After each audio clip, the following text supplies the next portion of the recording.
1989 Hot Wheels, part 2 of my 3-part series on the cars and trucks released by Mattel for Hot Wheels in 1989 only. This is a nearly complete collection of almost all mint Hot Wheels cars released in 1989. We're going to be looking at all of these vehicles close up, go through them name by name, and talk about all of the interesting variations. Many variations started in 1989 and would continue through to this day of Hot Wheels, inspiring collectors to go crazy, collecting many cars, which to the untrained eye would all seem nearly identical, if not identical. And I'm going to point out some of the really interesting variations that started in 1989 of the cars that I have here set out on the table for you. If you haven't watched part 1, color racers and auto magic cars were covered there, as well as the power command cars and a blurb on these race sets you see as my backdrop, both of which were released in 1989. I also have a few vehicles still in the package, and I see a couple more I have to add here that I know I got to put out on the table, so I'll do that shortly. Cars on the new 1989 Hot Wheels experimental card work, a very short-lived package design that was sold briefly in stores before changing over to the blue card series you have come to know in the 1990s, changing away from that Speed Fleet type black and dark blue gradient. This is going to be the main part of this video series. You're looking at the biggest part of the collection and probably the most complete as far as all the sub collections go of 1989. These are the regular cars you would have found in single packs for the most part in your local stores at the time, 30 years ago today. Any specific values I have, I'll only let you know if I can remember what I paid for them, but I do know which ones are rare, and I definitely know which variations are rare, so hopefully that'll help you in deciding how much these cars are worth to you or to buy. Starting out with the 32 Ford Delivery. This is the version that you would have seen released in 1989. It was a first release, brand new for the year. Featured a purple, orange, and pink stripe on the side. In 1990, it would come out again on the blue cards with a blue stripe, orange, and red, otherwise identical. There may have been a carryover through 1989 of both models. However, I believe this is the main model you would have found on the 1989 packaging, which was not blue card, but the gradient of dark black at the top, or black through dark blue. Next up, another new release is the 35 Classic, or yeah, it's a 1935, but they just called it the Classic Caddie. In later years it would be called the 35 Caddie. This one is actually the harder one to find. The much more common is metallic blue with dark blue plastic fenders. There are several paint variations of this vehicle throughout the years that can be found, but they are hard to differentiate which years they were released in because they all have basically the same base. 37 Bugatti came in both white wall and black wall. Both are fairly easy to find. The 3-window 34 makes its first appearance in this flat enamel purple and is one of the cars that's a little bit pricier than your average mainline car of the year. 57 Chevy. Here's a beautiful example with the bow tie on the door. This is the rare version to find. Chrome plastic base. More commonly found is the version without the bow tie and Chevy on the side. These ones feature the gold Hot One wheels and suspension and are extremely fast, smooth rolling cars. The 80s Corvette. I have 3 examples to show you. The blue version here would be the second release during 1989 and would be carried through till 1990 on the blue cards. These cars featured an opening hood, all metal, and an extremely rare version for 1990 has no Tampo on the front, just a blue hood. Those at the time were really, if you could find them in the package, were worth upwards of $500. These days I would be very cautious paying that kind of money for that car, as a Tampo is easily smudged and a package easily re-glued together. So anyways, they do exist out there. That one we just looked at, quite common. The first versions here for 1989 were all black, same opening hood. The difference between these two was the suitcase in the back was red in one model and tan in the other. I believe the all red version is the harder vehicle to find. Moving on over to one of my favorite castings, very heavy Chevy Stalker with awesome race tampos, all metal. And the reason why we've got 3 of these out, let's look at them 2 at a time. 2 versions here. If you notice right behind the front wheel, there's a Union Tampo, whereas on the lower version here, no Union Tampo. So there's a variation, quite subtle, hard to find. These could be variations over the 1989 to 1990. As I have a loose collection, I don't really know for sure. A lot of the cars in 1989 were released again in 1990 as a carry forward on the new blue card packaging. So that can sometimes explain these things. Here's an interesting variation. This one has the Union, but it has small back wheels. All small wheels, black wall, as they say, versus the larger raked wheels on the back of this version with the smaller wheels on the front. Now, I have seen one other version like this, so I'm skeptical to call it an error, although it is possible that it was a common error. I haven't seen enough to call it just an error or a variation, so we'll leave that one up to you guys. If you have any thoughts on that, leave a comment down below. Then we have the Highwayman. This version is an enamel burgundy paint with the red interior. There was a rare version with white painted wheels instead of these chrome center wheels, construction tire.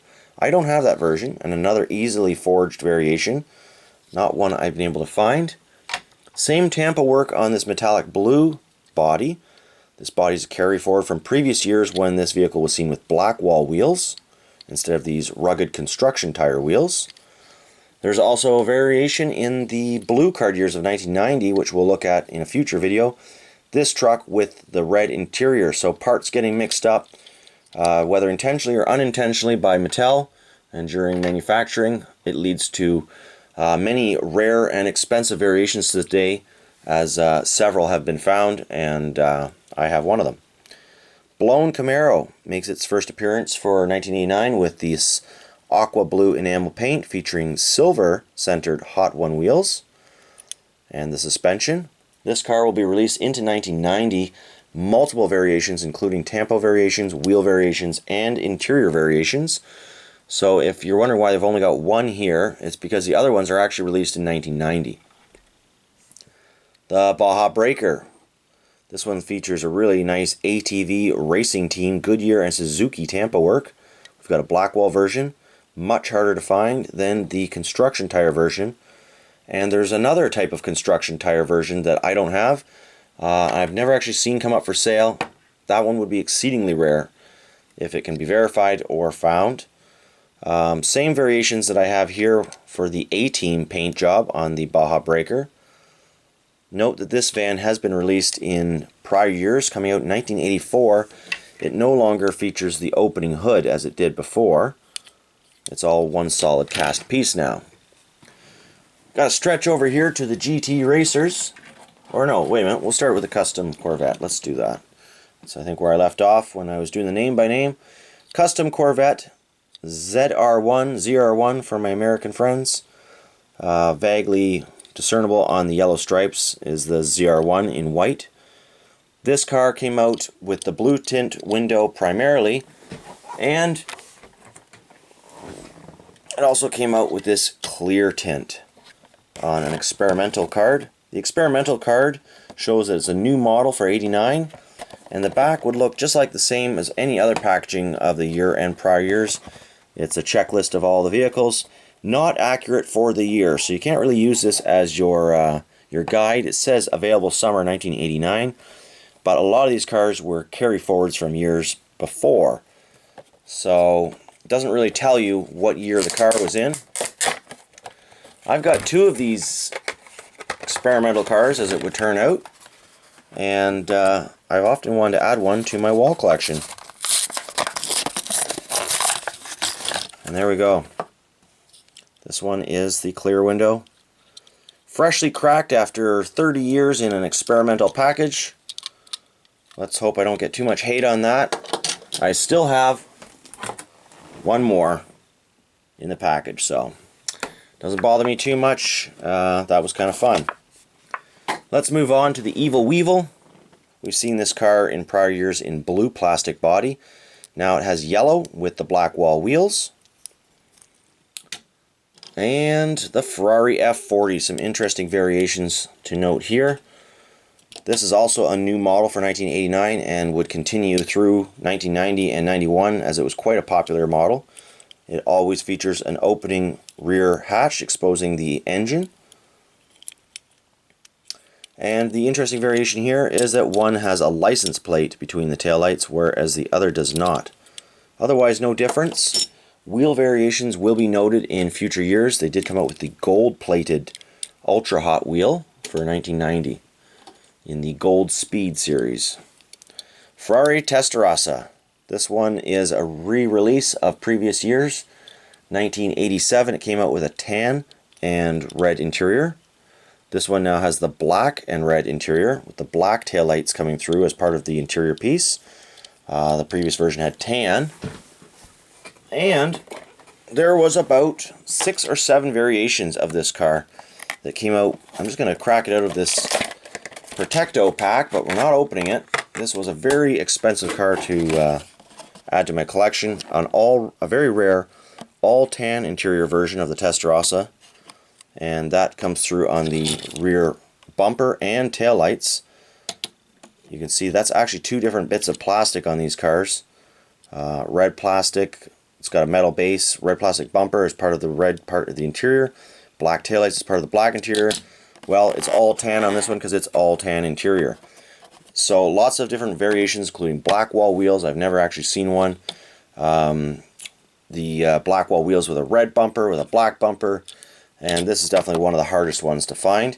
I paid around $45 for that car several years ago. I've never seen another one come up. Into the Firebird Funny Car we go. Lots of variations here. This is a re-release of the 1988 Firebird Funny Car. And I'm going to show you that one as I pulled it out, just because they're so similar. Of course, these cars feature an opening shell or body and all metal chassis. So the common variation you'd find for 89 featured black replacing the purple of the 1988 version, and a blue stripe with an orange stripe down the center, outlined with black pinstriping. Quite an uncommon variation. Looks the same on the sides of the car, but by observing the top you can see there has been a switch around with the colors. Orange now on the outside, blue on the center. Quite a rare piece to find in my experience. I do believe I paid quite a bit of money for this car, probably around $60 to $70. So we'll just put those ones down. And we've got the GT Racers. 2 variations to note here. Metallic blue is the uncommon version. Even more uncommon, which I don't have, is a version with black wall wheels instead of these Ultra Hot wheels. All metal, and a very fast, stable car on racetracks, even to this day. It's quite a desirable racing car for those that use playsets. The more common version is the purple Enamel. It could also be found in 1990 with black wall wheels, although quite rare. I do have one. Funny enough, it's within reach. And there it is, 1990. Slightly lighter purple in 1990. The purple from 1989 is a darker color of enamel. And we can see that that is not just the case with the black wall version, as I have the Ultra Hot version from 1990 as well. And it is also the slightly lighter purple paint. So we'll put those ones down. I would say I think I paid about $10 to $15 for this car. The other ones can realistically be found quite cheaply, as they're very common. White Mercedes SEL, 380 SEL, one of my favorite castings as well, all metal. It's got the pooch in the back, staring out the back window. This version could also apparently be found with black wall wheels. It may have been international. I've never seen one. Would be an easy custom to make. So again, not really searching for those cars that are easily forged, or I could make myself just for display. Next up, the Lamborghini Countach. Most uncommon, probably the first release for 1989, was this version here with the bull on the front and the Lamborghini labeling across it. The sides, LP500S Countach, same as this version. You'll note the difference here. Darker windows on this more tampoed version, and no tampo, of course, on the common version, which would be found again into the 1990s on the blue card. This one, not so. I paid $20 for the harder to find version many years ago. It's not a car that comes up often. Nissan Hardbody. You've got 4 variations to show you here. This one is no change in the body or tampo, but we've got a wheel variation. Got the construction tire and the off-road construction tire. This, by the way, was the wheel pattern I was noting for the Baja Breaker that I have not been able to locate, but apparently does exist. These versions also featured the plastic base, and the first release is probably in 1989. Same variation change, got the off-road and the regular CT wheels, but they are carrying the metal base that we saw in prior years of this release of casting. So much heavier with the metal. They're all worth about the same. These plastic ones are typically less desirable, so expect to pay less for a plastic base version than the metal base.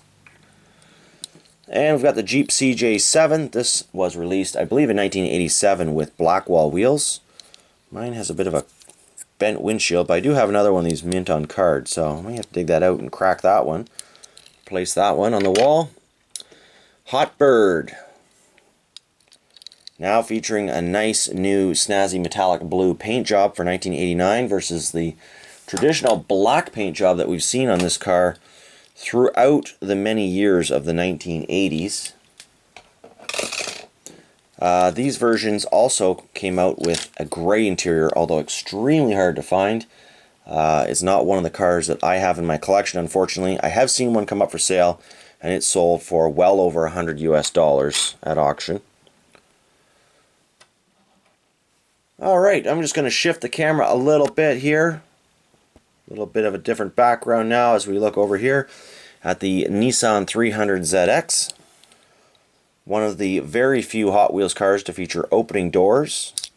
An all-metal base. This is a carry forward. Many releases throughout the 1980s.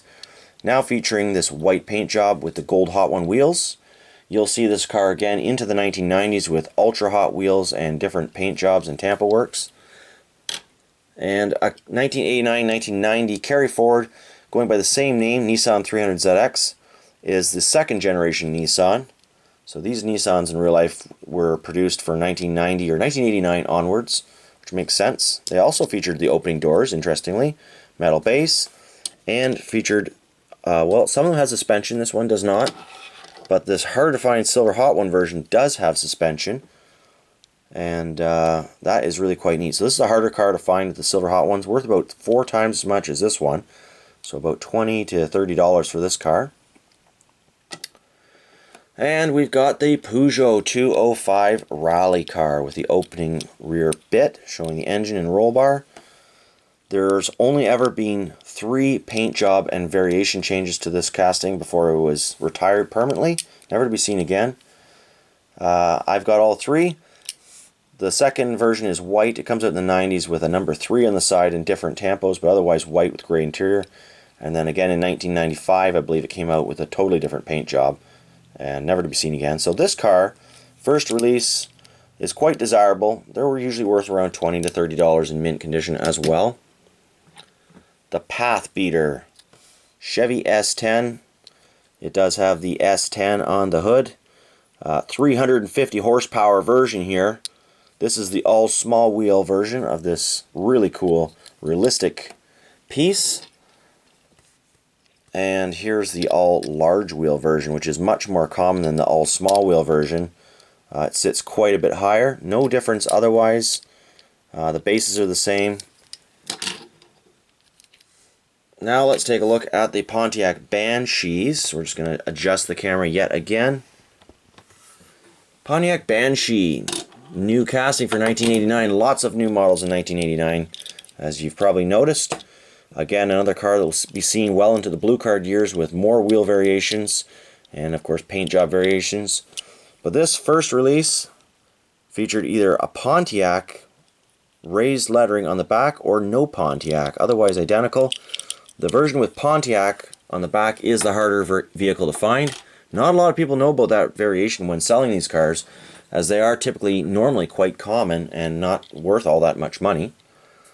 Next we've got the Super Scraper with the Midnight Removal Tampo, midnight snow removal I suppose, or dirt, all metal. And a harder variation to find is the Blackwall version, which I have here on the Trailbusters card. Same vehicles otherwise, worth around $20 to $30 once again. Rig Wrecker.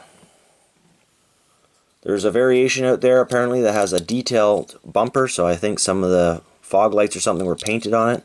I don't have this variation. It's got a bit of a wonky wheel, but otherwise mint.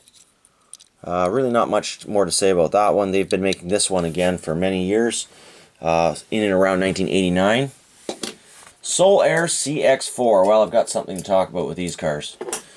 I'm actually missing one of the variations. Got the red version here. This is a very hard variation to find with the blue in the Tampo. In previous years, it had purple, where you're seeing blue around the Ultra Hots lettering and the stripes and lightning bolts. There's also a very hard variation to find with the spoiler being connected straight to the back canopy over the engine. Or cowling, I shouldn't be calling it a canopy. And that would look like this. So you can see you can't see through it. There's the two variations. One you can see through, one you can't. They both open, function the same. More variations for 1989, blue or purple in the Tampo. There is an extremely hard version to find with an all black canopy, opaque so you can't see in. Black on black, still looking for that one. And of course I've got these two variations with the same Tampos but the different spoiler on the back. So two variations there I'm missing out of that. A total of 6 Solaire Cx4s. And I've got 4 of them. Next up, we're going to look at the VW Bug. Both released in 1989. One with blue in the Tampo, one with purple. This is the far more common version. This one can command around $35 if found mint loose, and is a carry-forward car that would be seen again in 1990 on the blue card. A really cute little car, probably one of the best colors that ever came in Tampo work in my opinion. Street Rotor is a Suzuki 4x4, and these are pretty neat little vehicles, highly collectible to this day as a real vehicle, if you can find one in decent shape. This is the odd one out of this collection here. It's got black in the Tampo, in that crazy 1990s artwork on the front, whereas the remainders have purple in the Tampo, and I believe that's the only main color difference. Yellow painted center wheels, interestingly. The more common versions here would have just the regular chrome center tires with the purple in the Tampo. Slightly more uncommon than that would be these off-road construction tires. Otherwise, same Tampo work. So you can see, I could hold all these vehicles together. 3 different wheel variations with that. Also, the stripe in the center, or the zigzag, much larger and wider on this version. Not sure if that can be found on other models with different wheels. Most likely, as oftentimes these vehicles and parts were assembled from multiple bins at the factory, hence giving you so many variations. Ford Thunderbird. This is a new paint job for this car, new Tampo work for 1989. Again, it'll carry through into 1990 with the Ultra Hot Wheels. And here is the a version that was released both internationally and in the North American market, the Black Knight it's called, with the Ultra Hot Wheels on it. Nice solid metal casting, another one of my favorite cars from the 1980s in the Hot Wheel collection. T-Bucket. 2 versions released this year, yellow and orange with flames. Harder vehicles to find, worth around $20 to $25 each. And now we've got the XT3. Let's shift around here again. Once again, we've got 5 XT3s. This is all the variations that I know of. We're going to look at the purple ones first. And as you can see, again, just like the Ford GT Racer that we looked earlier, this one has some more purple changes. So I'm inclined to believe that the lighter purple vehicles might actually be from 1990, the dark purple version from 1989. And but it doesn't just stop there. These are all metal castings. Metal on metal. We've got dark purple, light purple, and light purple, and when you know, dark purple base, light purple top. So lots of chance for a carry forward and mixed parts after, you know, some leftover pieces, maybe some change to the paint ingredients or where these cars are painted. I don't really know exactly, but lots of variations. This is a fairly easy vehicle to find, not with all the different paint variations though. The harder XT3 vehicle to find is the black version here with the flames. Not to be confused with a very common black version which has different tampos and released in previous years. Actually says XT3 right on it. This one, you'll note, has no such markings. It's just all flames, and it came out with either a transparent yellow canopy in the front or black. There is a little tiny wheel in the front, so they actually do roll, and they are quite heavy. The black window version is slightly harder to find than the yellow version, in my experience. Both those cars set me back around $30 each. I did crack those open, though they were on mint on card. I also have another set somewhere, and hence why I was able to open them up. Big Rig makes its introduction in 1989. In 1990, you'll see an interesting Tampo variation where the blue is on the top, orange in the center, and red is on the bottom of the Tampo. Otherwise, basically the same.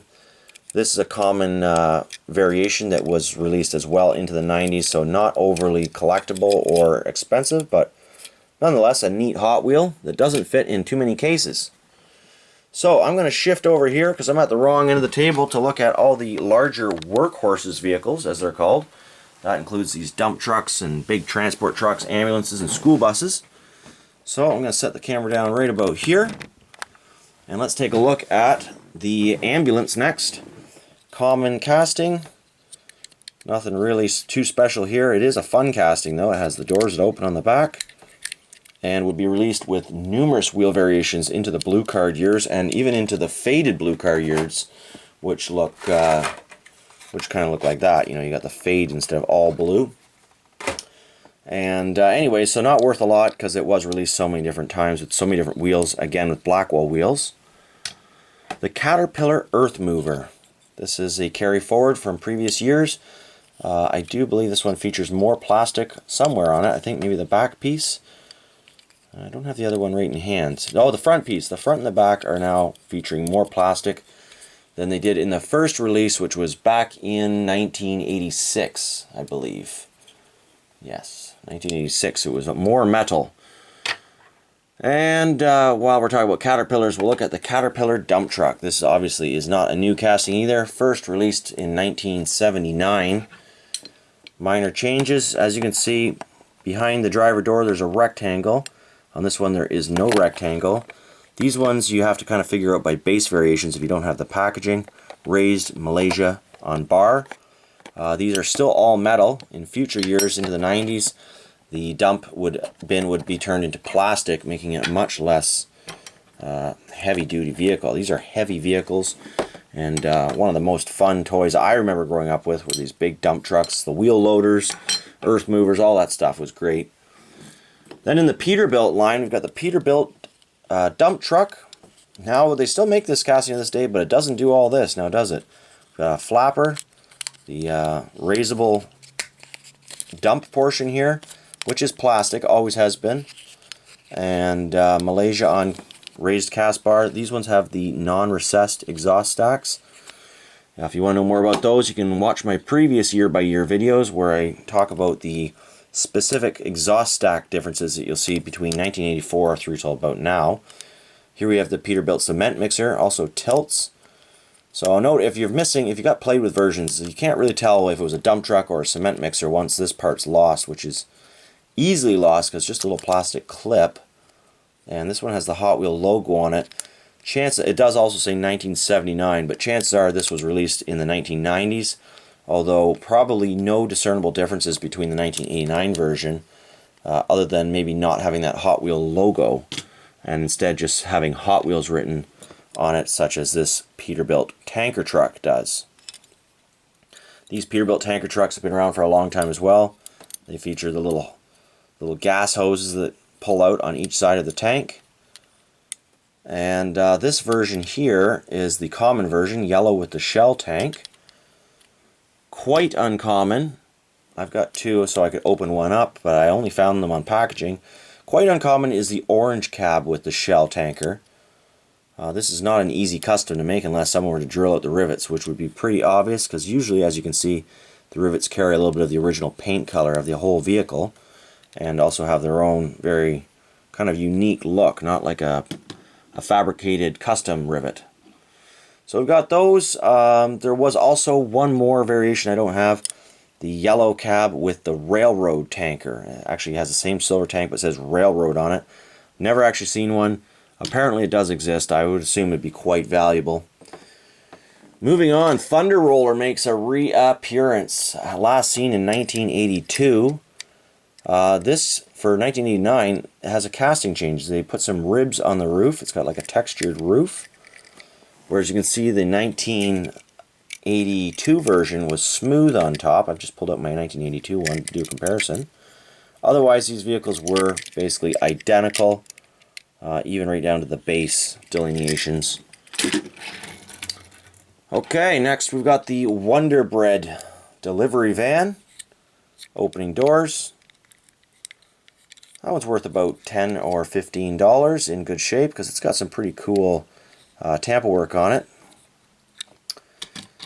And in 1989, we've got the highway hauler with the Pepsi Tampo on it. In 1986, this Tampo went straight from one end of the box to the other, and you didn't have these two white portions here where basically the Pepsi flag or decoration has shrunk slightly for this 1989 version. And that's what delineates your 1989 version from previous releases of this highway hauler, and that's it. There's no other differences. So still worth around $20. School bus, released for the first time in 1989. It would again be released in many different playsets, including the Stow and Go playsets over the years, as well as single packs. Variations in the Tampo work. This one, the most common, has the thick black stripe on either side of the word school bus. Uncommon is a thin stripe. There's other versions with thin stripe on both sides. And I think there's 3 variations of that. But for 1989, that's what I've got. And oh boy, we're all thumbs today. So, we already looked at the 959, but let's take a closer look at it outside of this kind of murky Protecto pack, if you will. Interesting car, possibly released earlier than 1989, but it's the first time I've filmed it, and in my records it shows as an 89. Not sure how I determined that. The packaging, kind of shows that, but it does say 86 in the copyright. That doesn't really mean much, though. Oftentimes this cardboard, especially the generic one that didn't have, the vehicle's information. Well, this one does have vehicle information. But anyways, International wasn't always super accurate. I believe this is 1989. In previous years, you'd see this in metallic blue for the North American market. And I think that kind of summarizes everything as far as what we've got out here on the table for this part 2 video. And as I said, it's like, as you can see, there's just no more room to get all the cars I have on the table.